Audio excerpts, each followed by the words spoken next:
Hello!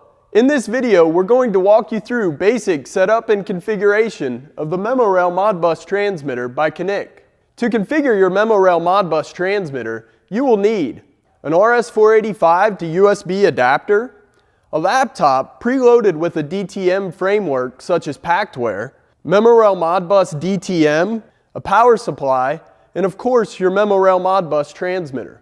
MemoRail Modbus is a 4-wire device powered by 24 volts DC here at terminals 1.1 and 1.2. The version we are configuring today is a 2-channel version capable of bringing in any combination of Memosens pH, ORP, conductivity, or oxygen sensors. This transmitter is also capable of taking in the Knick SE 740 optical oxygen sensor. Sensor connections are established at the bottom of the housing through terminals 4.1 to 6.4. Terminals 3.1 through 3.4 are for our Modbus RTU connection. In this video, we'll be configuring our MemoRail locally via the dip switches on the front of the device, as well as via Modbus through the device's DTM. A pinout printed on the side of the housing indicates the assignment of the 8 dip switches.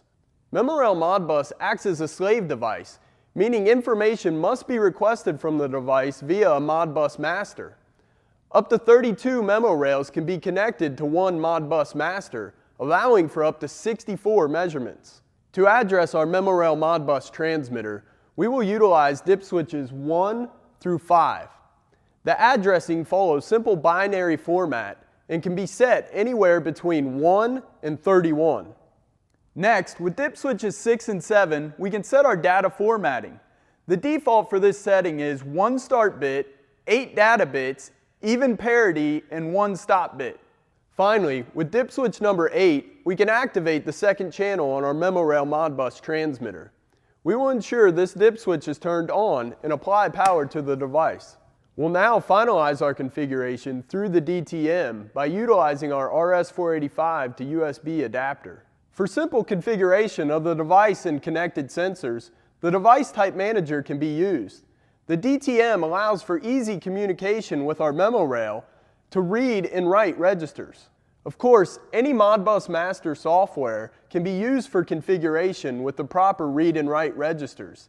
These can be found within our command specification file located on our website. On the main screen of the DTM, you can see the different tabs which we have available for configuration. Under the MemoRail tab, we can write our baud rate, which comes as a factory default of 19,200, as well as our Modbus byte order. Further, under each measurement parameter tab, we can easily read and write our Modbus registers specific to our connected sensor.